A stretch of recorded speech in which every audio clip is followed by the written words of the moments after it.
All right, good morning, everybody. This is the beginning of week 7, Financial Foundations. We're going to talk about something called consumerism, loosely, generally speaking. I asked before I started the recording if anybody had heard the word, and a couple people said they did, but nobody's probably really sure what it refers to. If you look at the root word, it includes the word consumer. Okay, we are consumers. We go buy stuff. We consume things, right? So if you break this down even further, you have the word consume. We consume the groceries that we buy at Kroger, right? We consume products that we buy to wear as clothes or shoes. You know, these are things that we buy and we wear out. Consumerism is a word that can have a lot of negative connotations. Consumerism, sometimes, if you think about addictive behaviors, some people might consider themselves addicted to shopping, right? Okay, that's an extreme form of consumerism. But the idea behind consumerism is that we're just buying stuff to be buying it. Doesn't have anything to do with need anymore. We're going to buy stuff because we want to. We want to buy it. And so how do those decisions get made? How do we make those buying decisions? What's driving us to buy product X over product Y? Is it the company advertising? Is it because you've got personal experience with it? Is it because your neighbor said they liked it and you want to try it out also? Could be any of those things. So consumerism isn't always a bad thing, but it can be. So I got a fun little video clip here to start off with that you maybe you've seen it, maybe not.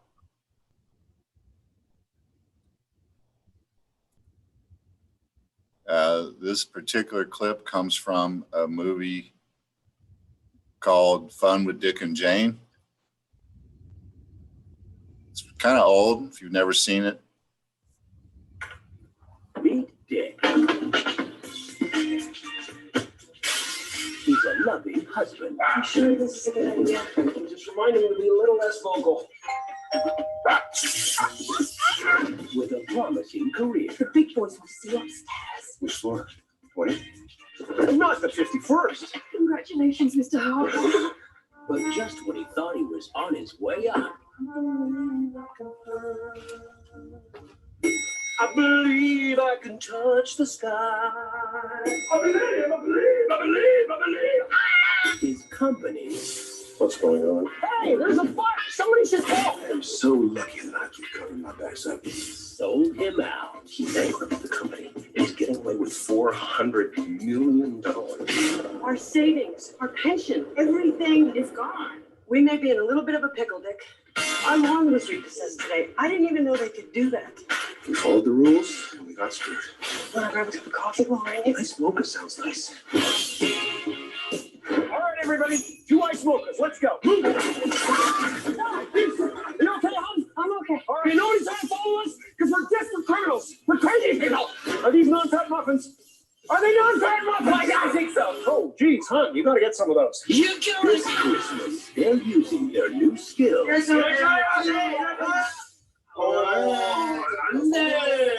to teach big business You want to rob Jack McAllister? a lesson. We gotta hit this guy. It's got to go. Columbia Pictures and Imagine Entertainment present Jim Carrey, Taya Leone. Place looks amazing. What's your secret? Fun with Dick and Jay. We really should turn down that car. Can't be that bad.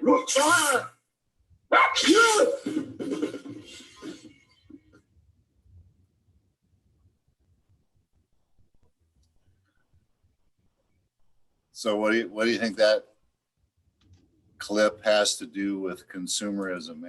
Any thoughts?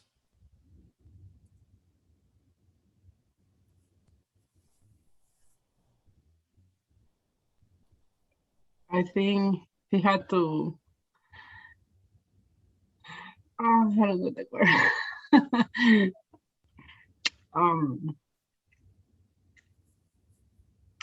No. That's okay. Is it about the choices of what you want to buy, or the things you Oh. want? Yeah, a lot of it. You know, we've talked about business organizations this term. We've talked about stocks and the stock market. Here you've got a guy who's probably a junior executive, thinks he's on the way up in the company. He's invested everything that he owns in the company stock. And then you've got a guy at the top who's unscrupulous and bankrupts the company, and it throws them into a tizzy. Now they can't afford their mortgage. They get the lawn, their sod gets repossessed. They come out and they roll up the sod and they take it. And so it's kind of a play on the drive in especially American society to get to the top at all costs. And sometimes companies encourage us in those ways, to, buy stuff that we don't even need, to buy it before we need it. That might be a little bit of a stretch from what you might have considered. Maybe you've never even thought about consumerism, and what drives people like the guy there, Jim Carrey in that role. What drives him to, he thinks he's getting a promotion, right? He's getting called to the top floor of the office building. Well, it's not what's happening. So it sends their lives into free fall. Part of what we're going to talk about today also in terms of consumerism is fraud. So is there fraud involved in that clip?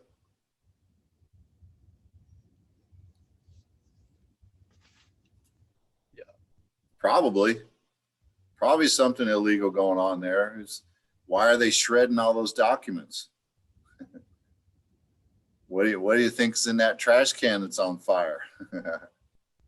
Probably some records of conversations or emails and stuff like that they don't want people to see. And that's a story, unfortunately, that gets told a lot in American society.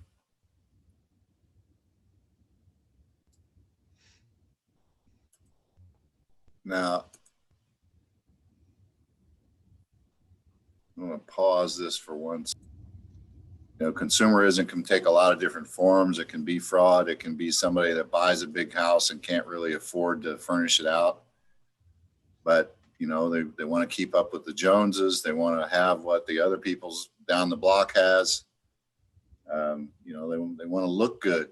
And so a lot of those kind of pressures can come to bear, and you see it all the time. And I think most of us that have had any experience with that, we're not immune to it. But realistically, how much of that sort of buying frenzy can we participate in? Not a whole lot, typically. So I've got another clip to show you here, but it refers to another word. It's actually the title of the movie. is affluenza. And I don't know if has anybody seen that movie?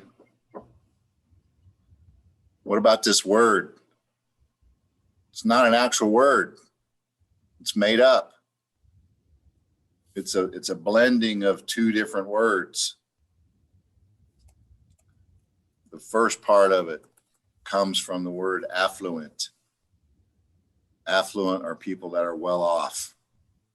They've got lots of money. They got lots of things. Okay. The second part of this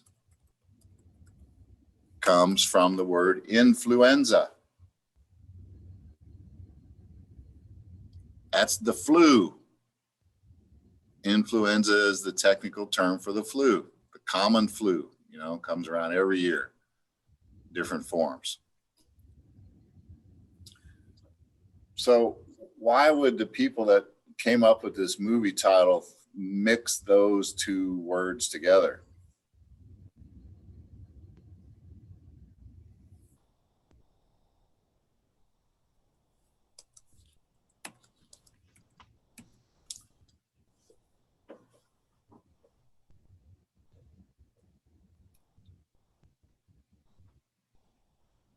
Is there something wrong with being affluent? Not necessarily, not by itself.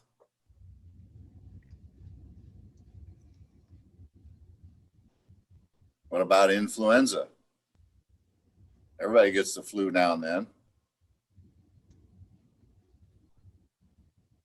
But if you think about combining those two words, aren't you really kind of trying to say that this affluence is a sickness of some kind?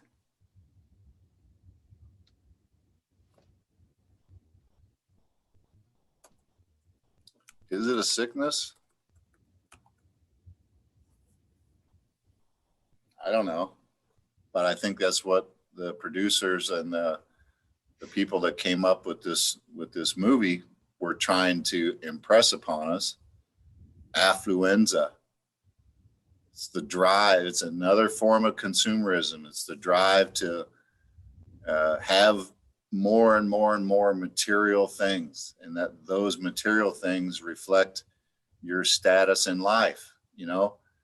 Can you afford a Ferrari? Maybe not, but you're going to buy one perhaps because you want people to think you got tons of money.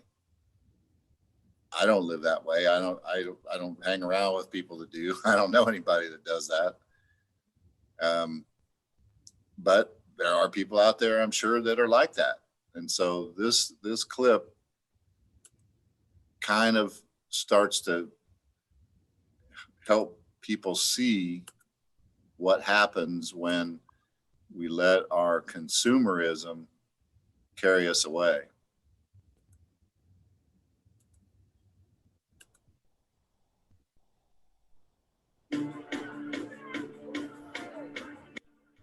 Awesome party, Dylan. I can't wait for senior year.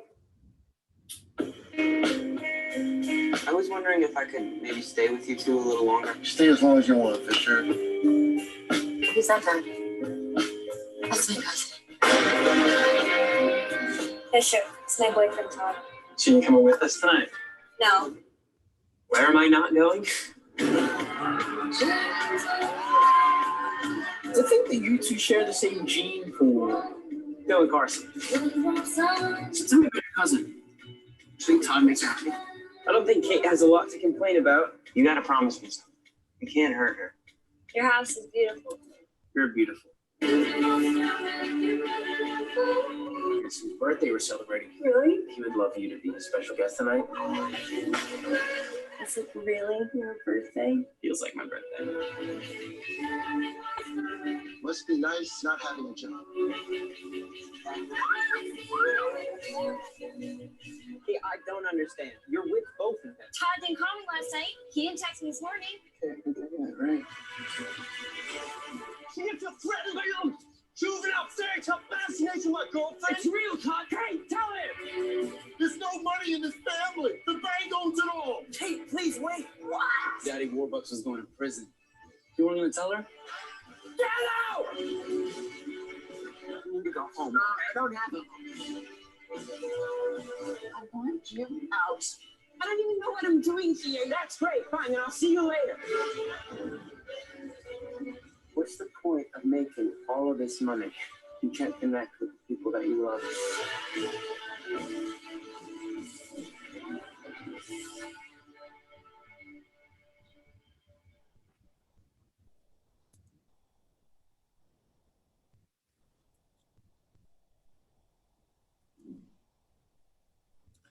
That last statement that that kid makes in the movie kind of sums it all up for me.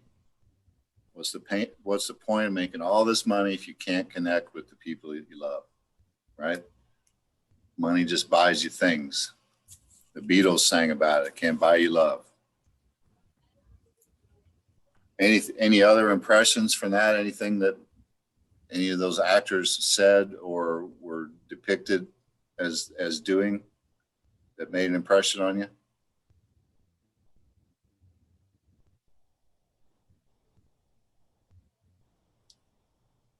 What about the father screams at them? There's no money in this family. The bank owns it all. Okay. So is it all just a fantasy? Is it all just a facade? They don't really have money to back up all the glitzy stuff that they own, the big house, the pool, and all that other stuff. It doesn't sound like it. Because what's going to happen to the dad and the family? There you go, broke. Yeah, they're going broke. And not only that, but the guy said, you're not going to tell him that Daddy Warbucks is going to prison? So apparently Pops did something illegal, and that's how he got all those things. That's how he earned that money. Maybe it's insider trading in the stock market.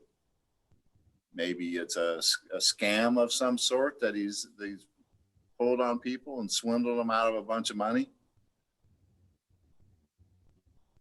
But those kind of incidents are really what the producers of that movie are trying to emphasize as far as the sickness of consumerism. It can take over.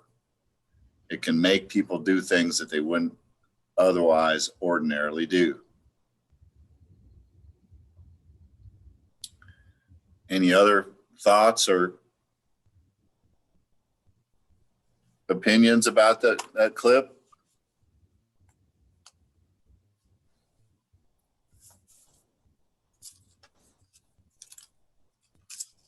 All right.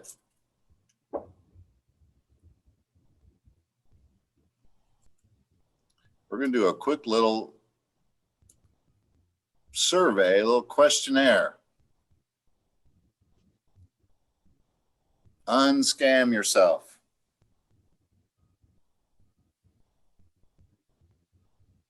Can you spot a scam? And we're going to take a look at consumer.gov.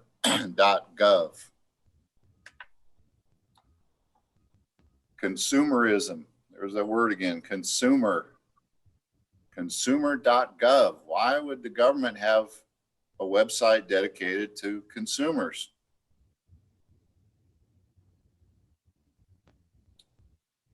I'm presuming that it's a government site because it says .gov.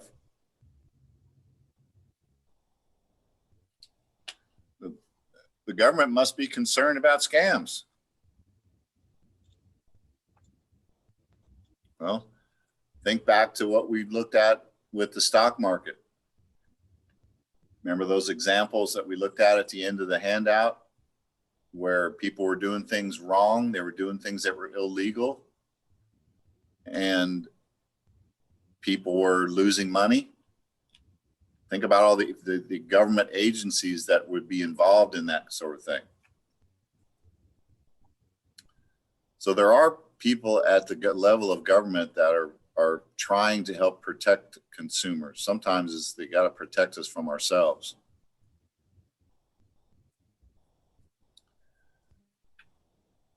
So first question, how can you protect yourself from identity theft?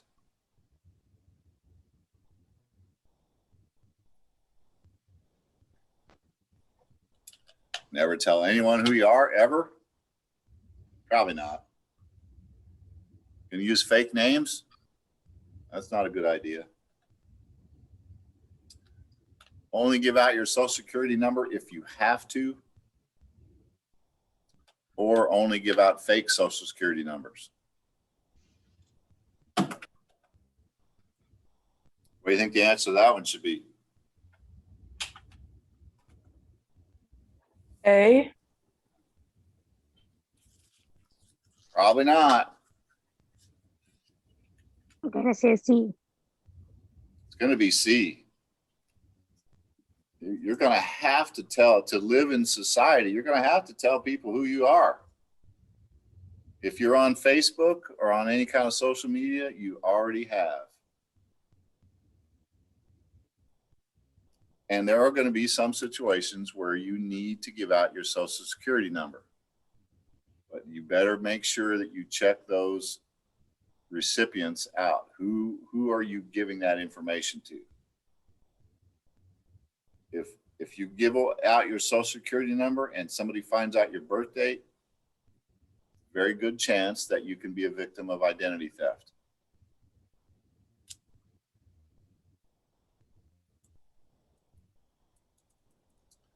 So how are you going to know, number two, how are you going to know that your identity was stolen? You get a bill for something you didn't buy. You meet someone who looks just like you. You stop getting your credit card bill, or A and C. A and C. Yeah, it's both A and C. Certainly, you know, if you pay attention to your shopping habits, if you get a bill for something you didn't buy, that should be a red flag. And if you're still getting paper credit card bills, which I hope that you're not, you should opt out of that. Make sure that you get your notifications now electronically. But it still could happen.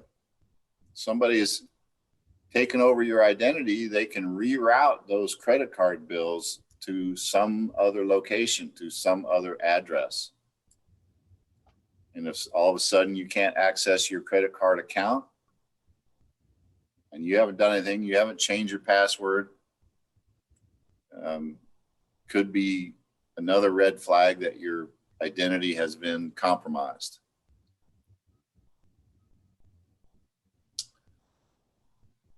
Number three, what should you do if your wallet's been stolen? Shut off any credit cards or debit cards that were in your wallet, put a fraud alert on your credit report, and review your free copy of your credit report, or all of the above. All above. Yep, gonna do every one of those things.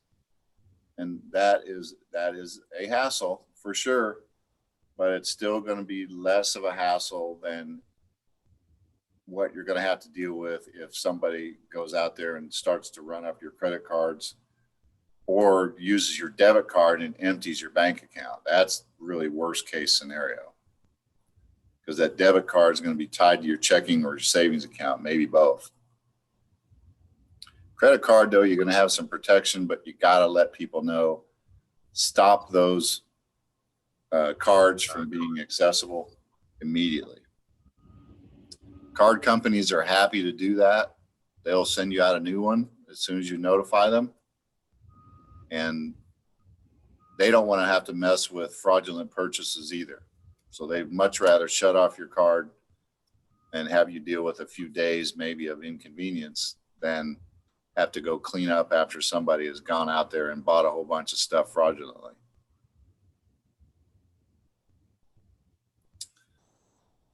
If you find charges or accounts that aren't yours, what should you do?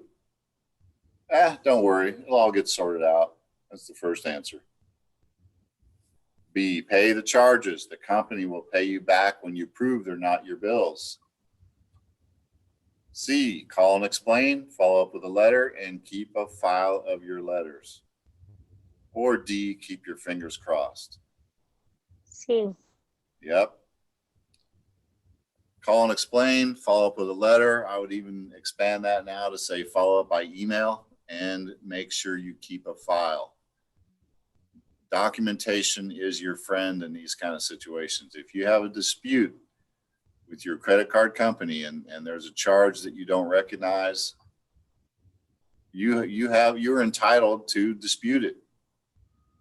If you go onto your card account website, there's going to be some terms and conditions somewhere that spell out your rights to dispute any charges.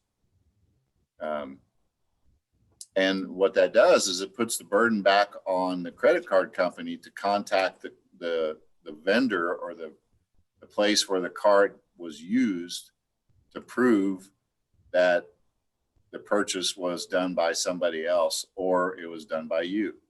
So what do they look for? They look for how the transaction occurred. Was it online? Was it in person?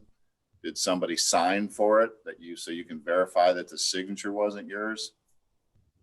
You know, there's lots of different things that the card companies can do to investigate on your behalf, and you have the right to pursue those with their help. A and D are kind of like sticking your head in the sand. B, you don't want to pay the stuff if it's in dispute. And waiting around to get paid back is never a good idea,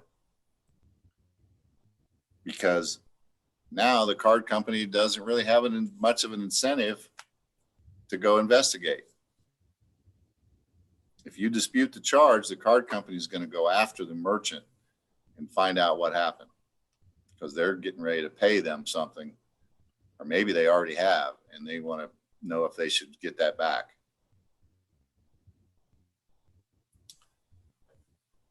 Question number 5, what would be a secure password to use online of these 4? The word password, 1, 2, 3, 4, 5, 6, 7, 8. Your birthday, 1, capital H, A, $, P, ampersand, capital U, D.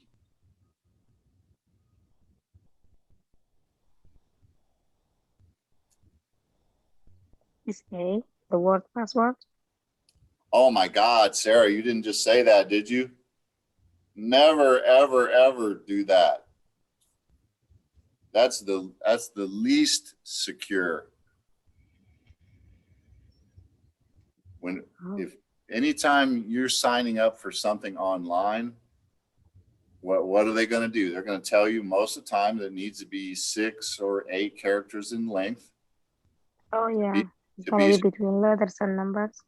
Yeah, it's going to be letters and numbers, maybe a special character, at least 1 capital letter. Yes. Because hackers, there are people that use simple passwords like this. Just numbers in sequence, that's not secure. Your birth date, somebody could find that out. If you're bragging about your birthday coming up on Facebook, that's easy to figure out. So you can't use things that somebody could easily guess as online passwords. Yeah, use an app like Password Keeper or something like that to make sure that these things are maintained and only you know about them. Number 6, if you're using your credit card online, the safest place to do that is A, the library, nothing bad ever happens there. B, your own computer. C, a coffee shop, nothing bad happens there either. Or D, nowhere, just don't do it. Your own computer? Definitely. Yep. Why wouldn't you want to use a library or a coffee shop? Because the Wi-Fi there can get your password or ID. Yeah. Other people can hack into the Wi-Fi, or they can see your computer and what you're doing. You know, and there's even things like keyloggers. You know, sometimes people can trace the stuff based on how you're typing, you know, and if they're able to do that over the Wi-Fi, they can be sitting right next to you and you can lose your information and not even know it. Now, I used to be a believer that in D 15 years ago. But there's been all kinds of improvements in online security.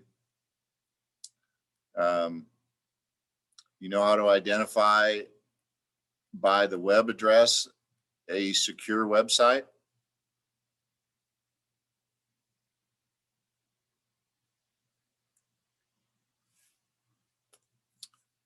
Okay, this is something you should learn.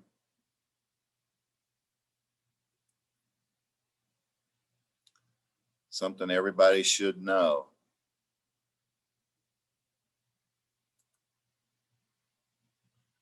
So I'm going to go back to this screen here where I was just on with YouTube. If you look up here, the very upper left corner in the address bar, see that little lock symbol? That's a symbol that this is a secure website. I double clicked in the address bar and it gave me the entire address for that website. And if you look here after HTTP, you see the letter S. That also stands for secure. So if you're not sure whether or not you are on a secure website, those are two things that you should look for. Look for that lock symbol. Look for the S after in the code for the address itself, HTTPS. Secure, secure, secure. The reason that this one is secure, if you look over here on the far right-hand side, I'm using Google Chrome. This is my account. I see my face here. So combination of those two things, YouTube knows that I've logged in here to their secure site, and I know that it's secure because I logged in with my username and my password. Nobody else's. It's not just a generic site. And you can go on YouTube and look at all kinds of stuff without having to log in. But YouTube and lots of other websites prefer that you log in. Why is that? Why do they care?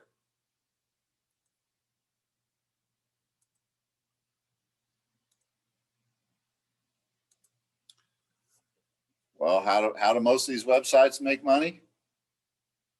Advertising. And if you're logged in, Facebook does it, Twitter does it, YouTube, pretty much everybody that you consent to give your information to, they're going to track your habits. They want to know what you like, what you give thumbs up to, what you comment on, what pages you go to, and they're going to feed more and more and more of that to you.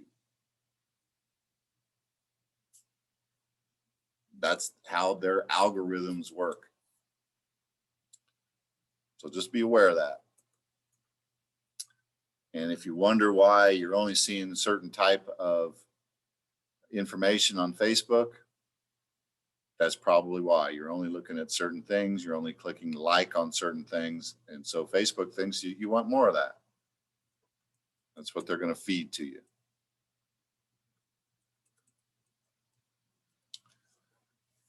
Okay, it's 7. It's safe to use a Wi-Fi hotspot to buy something on your smartphone, right? How lucky are you feeling? B, if the hotspot and the site use encryption, but most public hotspots don't. C, if you're willing to share your credit card number with others who can see it. Or D, sure, I do it all the time. The answer to this one should seem kind of obvious. It's got to be B. Yeah. Is it encrypted? Is it truly a secure site? Because C gets back to exactly what we were talking about on the last one, where other people can see your information on a Wi-Fi. Got to be careful of that. Number 8, you find an online listing for the perfect house to rent. You should A, drive by the house to see what it looks like. B, wire the deposit money right away so you can get your keys. C, never wire money to someone you don't know. And D, rent a moving van.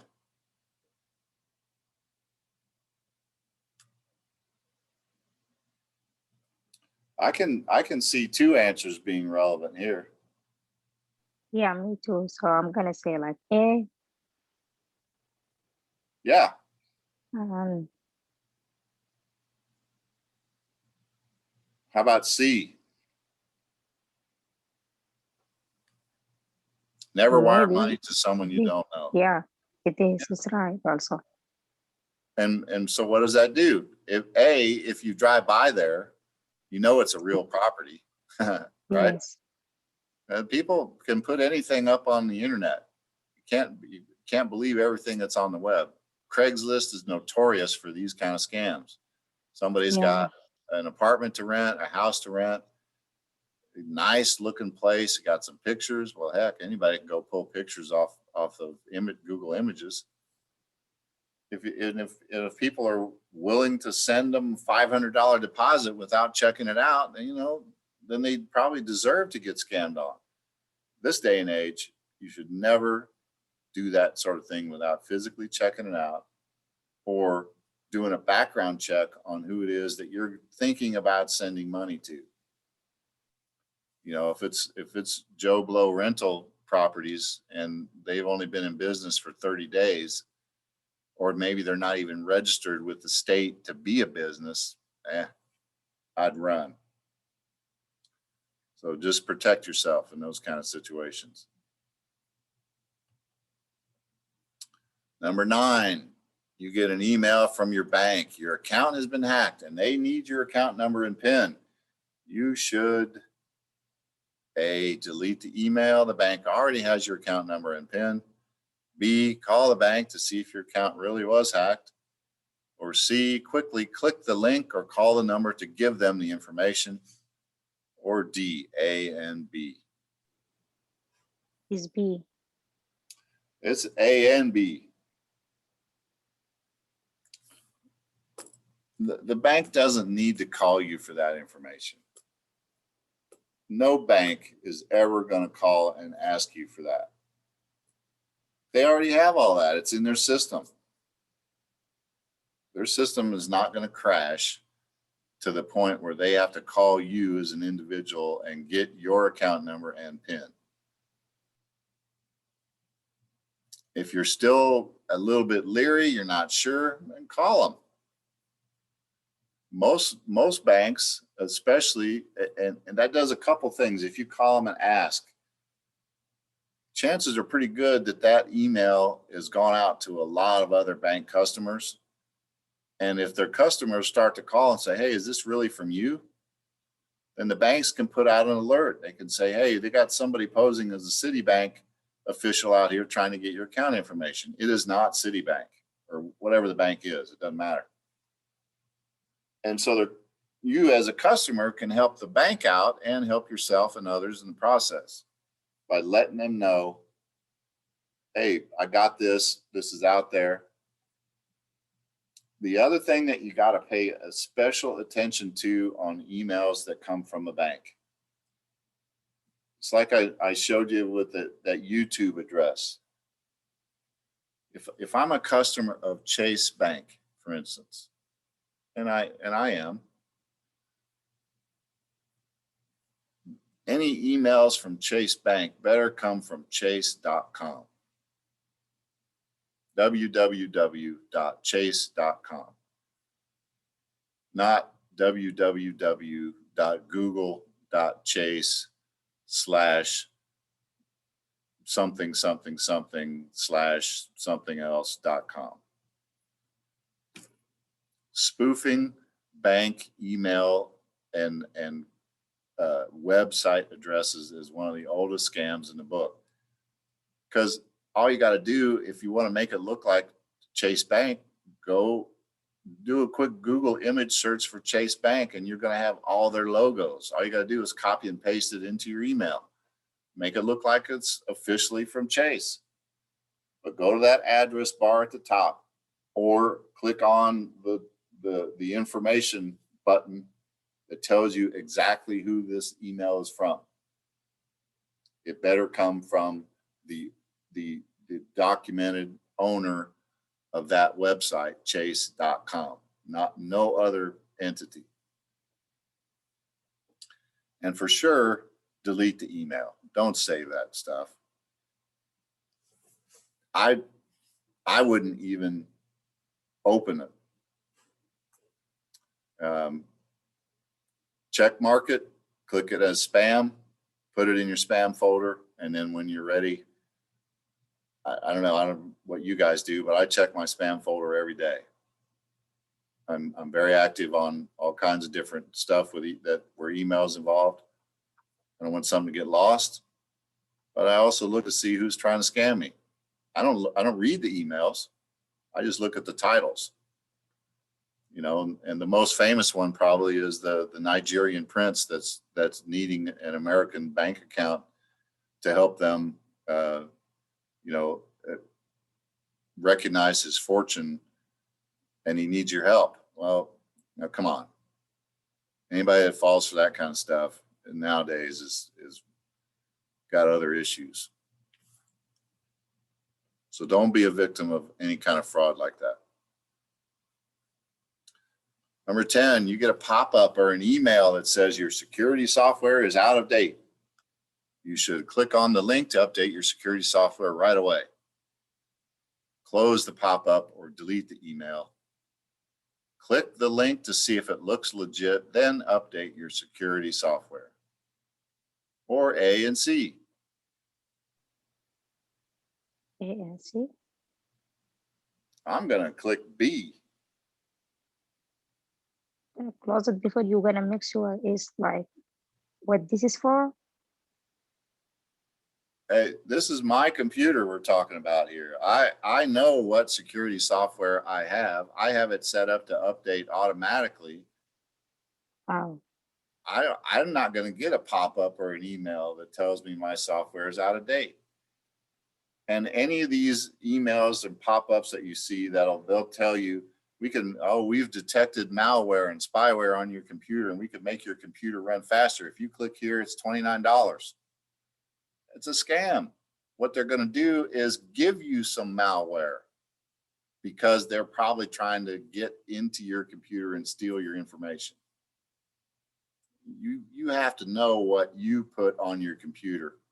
If you're using Norton for your security software, Norton's not going to notify you. They don't have time to go out and notify their 5 million customers that their software is out of date individually. No security software company does. So it has to be fake. It has to be a scam. You got to know what's in your computer and how you have it set up to operate.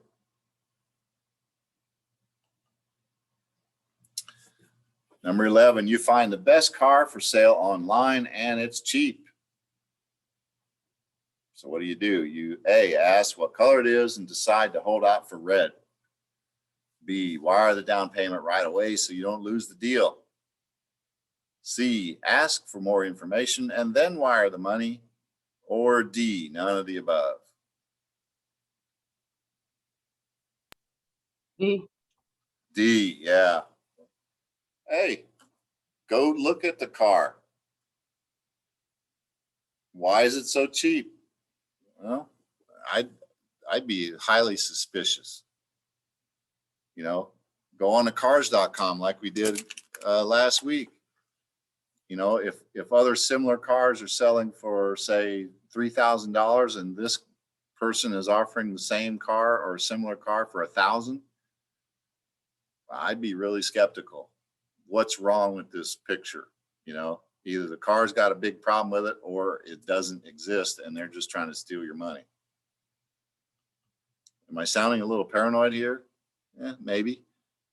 But there are a lot of people that are out there trying to do bad things on the internet with this kind of stuff.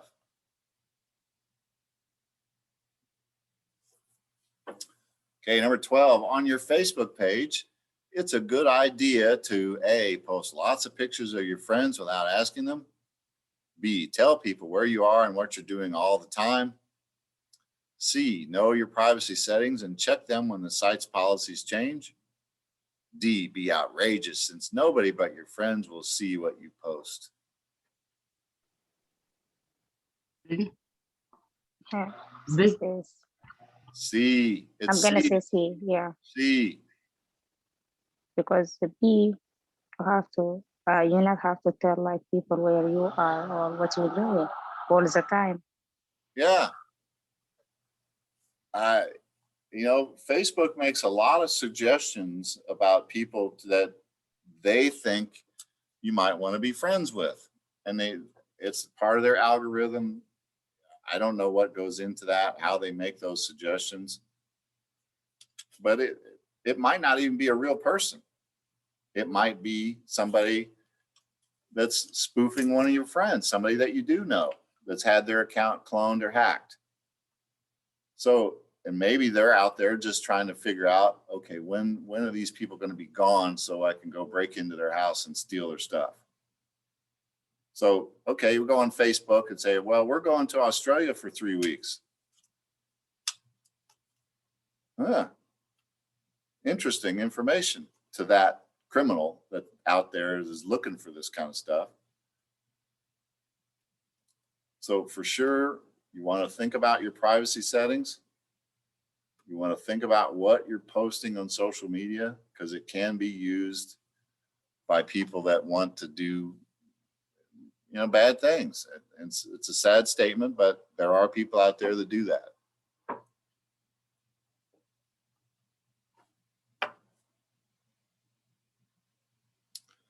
Number 13. Oh, this is one of my favorites. You've just won the lottery. Yay, you. Now just wire $400 for the taxes before you can collect. You won. You wire the money right away so you can get rich. B, do not wire money to people you don't know. It's your rule. You stick to it. C, ask all your friends what to do and then you send the money. Or D, A or C, but not B. B. B for sure. It's funny, but you know, why am I getting this email about entering a lottery that I don't remember buying a ticket for? How did I win the lottery? When did I buy that ticket? Oh, and all I got to do is pay $400 to somebody and you'll wire me the cash? Nah. Don't believe that for a second. Number 14, this has been really big in the last year through the pandemic.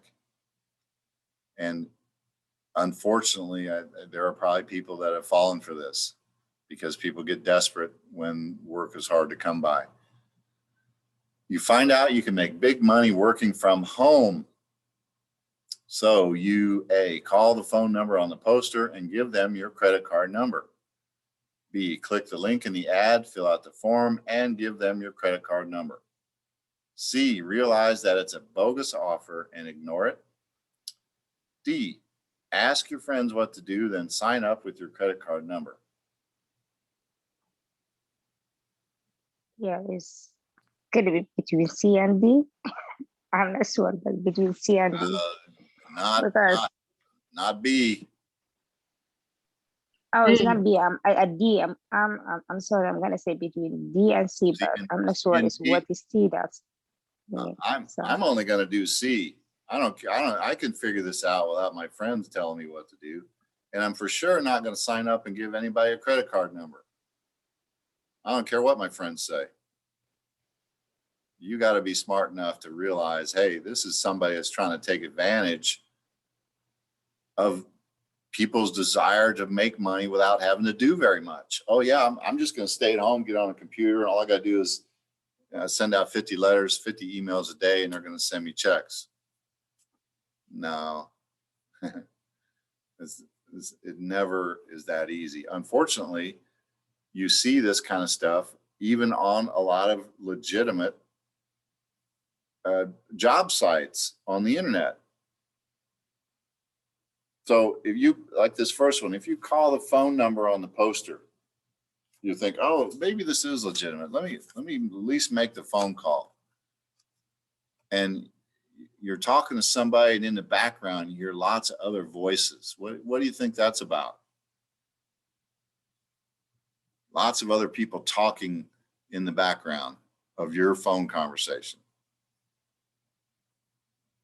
You can't tell what they're talking about, but you know there's lots of other people in that room talking.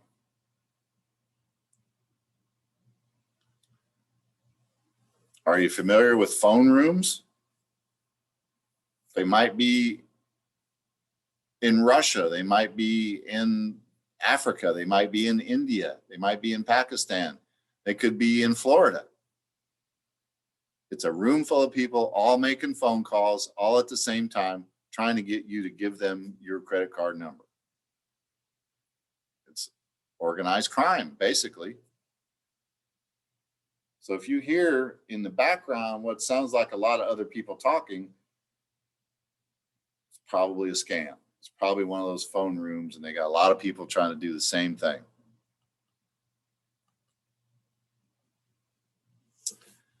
15, you get a message from a friend who's in trouble in another country. She needs you to wire her some money to help. What do? You reply to that message to see how you can help. B, you get in touch with your friend a different way to see what's up. C, you tell your friend her account might have been hacked. Either B or C.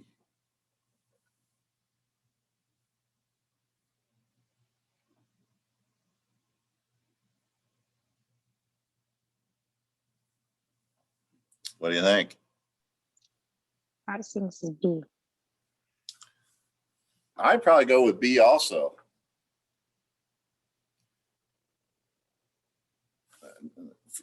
For a couple of reasons. One, if they're really your friend. Yeah, you have to make sure if it's maybe someone else just use the information or name or phone number or whatever.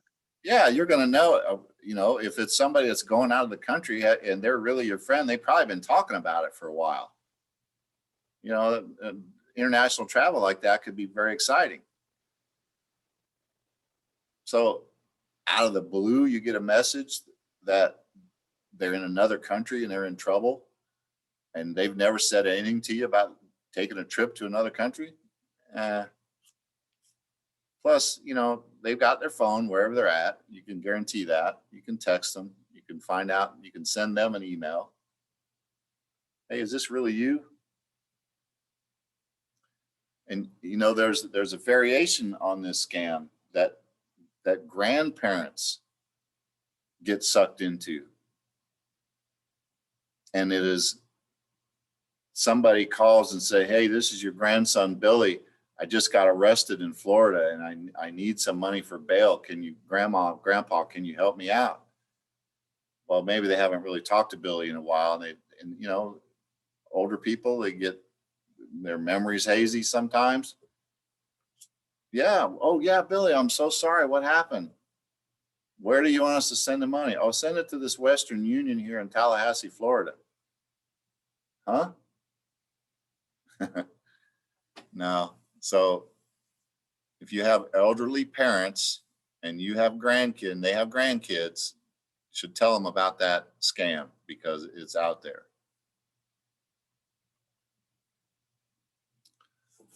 The best prepaid debit cards are the ones recommended by someone famous.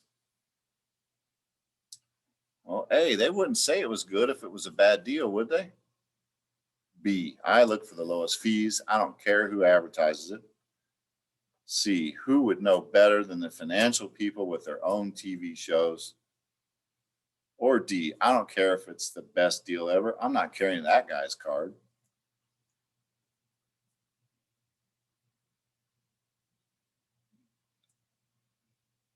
I'm being a little sarcastic, as you can tell.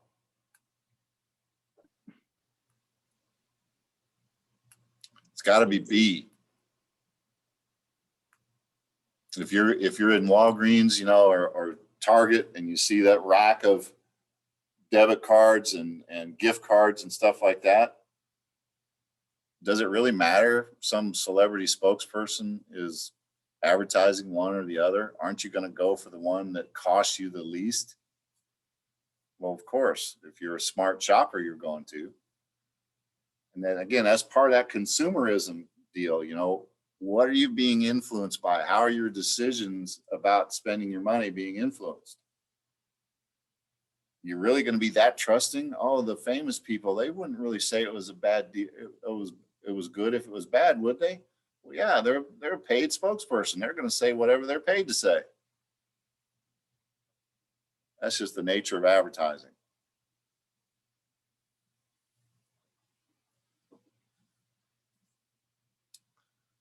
So I'm sure there's other quizzes like this that are on the internet that you could check out. But I like that one. I've used it before several times. And so connected to that is this consumer.gov website. So as I look at it, I'm going up here to the address bar. I see the little lock. I click on it to expand the address. It's got the S to it. It is a secured site, so that makes me feel a little bit better. What to know and do. Scams and identity theft, imposter scams, avoiding identity theft, a whole bunch of different ideas in here.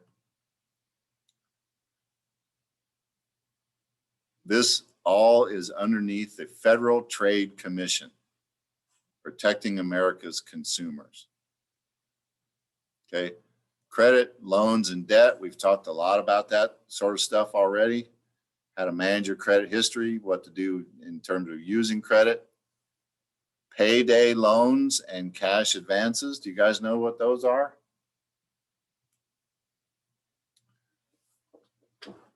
There are payday lenders around. Well, I don't get paid until Friday, but I need money on Tuesday because I gotta fix my car. So you can go to this payday lender and show them proof of what your paycheck's going to be, and they'll loan you the money early. But then you got to pay them back, usually with some very high interest rates.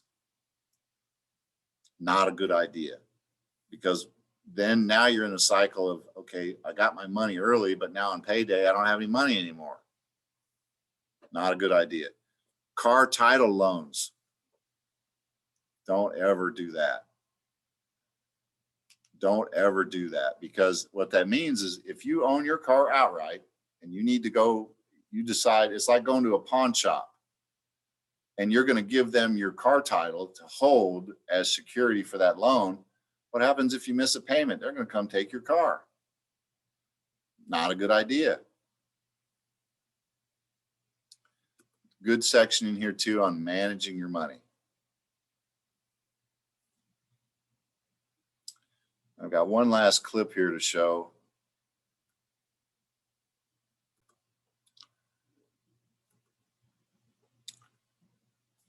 So here's a quick clip from Consumer Reports. Anybody is familiar with Consumer Reports should feel it's a pretty trusted source.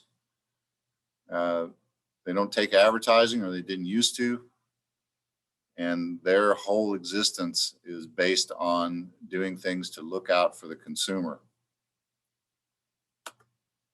Welcome back to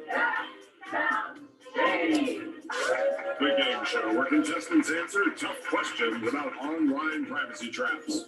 Take it away, Elliot. It is time now for our lightning round. We're back with our returning champion, Jack Rico. How you feeling, Jack? I'm feeling great, Elliot. Thanks. Here's what happens next. You have to answer 2 of the next 3 questions correctly. Are you ready? I'm ready. Audience, are you ready? Now, say hello once again to our Consumer Reports privacy expert, Thomas Germain.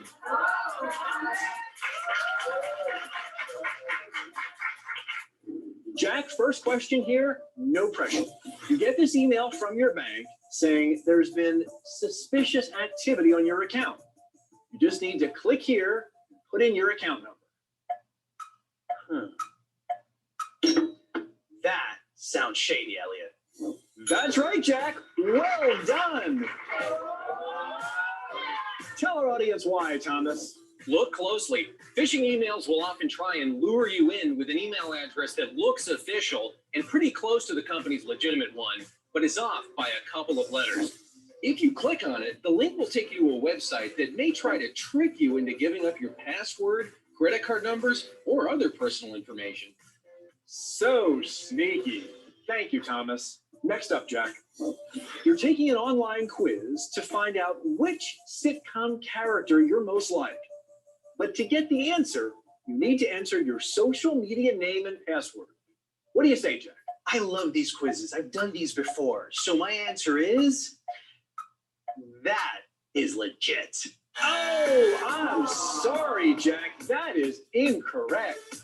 Tell them why, Thomas. Well, these quizzes exist to collect your data, and you should know that going in. Whoever made this quiz doesn't need your social media login or password or any other personal information for that matter.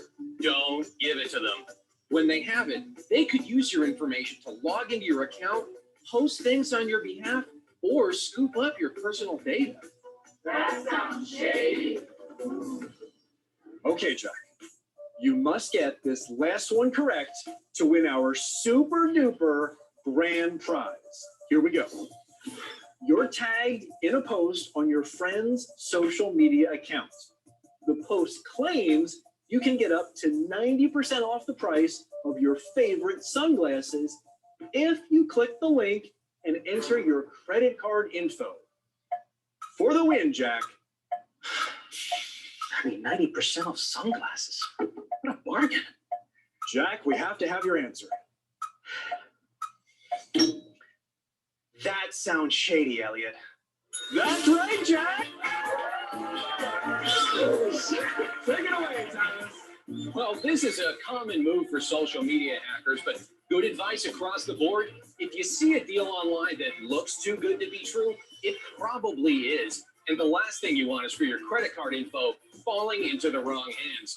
Congratulations, Jack, and tell him what he's won, Elliot. Jack, for all your hard work keeping hackers and their tricky scams at bay, you win a lifetime supply of digital privacy. Thank you, Elliot. Thank you, my wife, my friends, my fans. That's all the time we have for this edition of That Sounds Shady. Join us again next time. For now, I'm Elliot Weiler, signing off.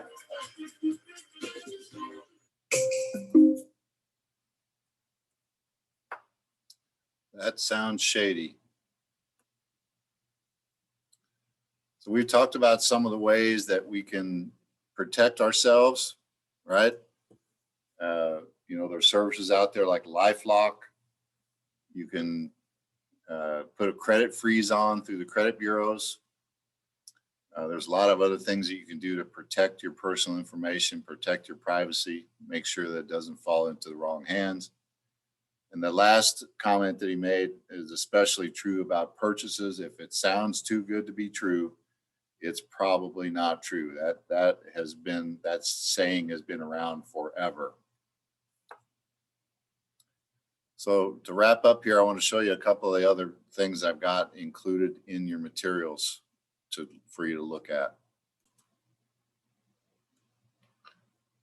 Okay, so in Google Classroom, I've added another section here under week 7, consumerism and fraud. Thursday, we're going to talk more about things like charity and record keeping and that sort of thing. Here's the Unscam Yourself quiz. There's a handout here on fraud and where to go if you think you've been a victim of fraud. There's reporting agencies that are listed in their websites that would be good to look at.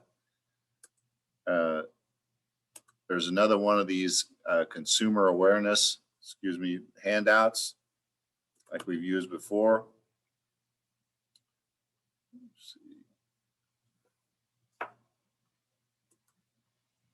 I should be able to see that.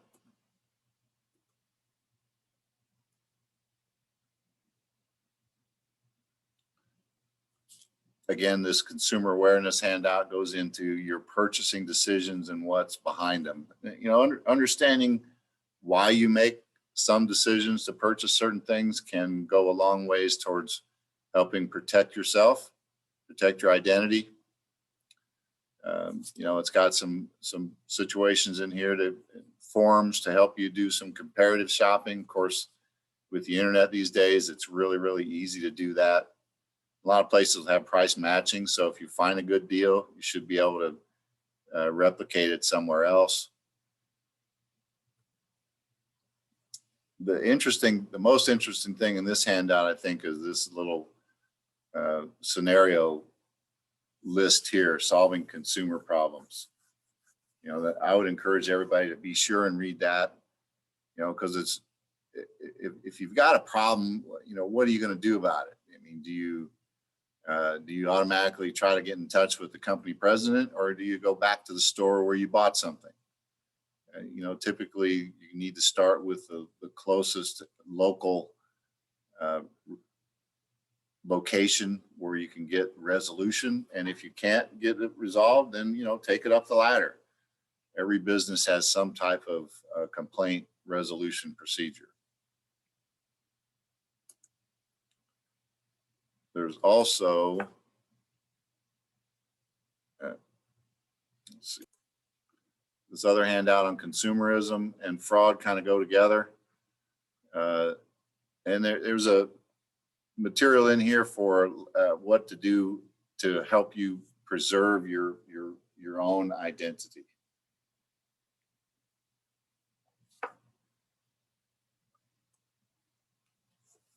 So expect to see some questions about this sort of thing as we get into the Unit 2 test, which will be the end of next week. Following that week would be the final after Memorial Day weekend. So that's what's ahead for us. Anybody have any questions or comments on anything from today?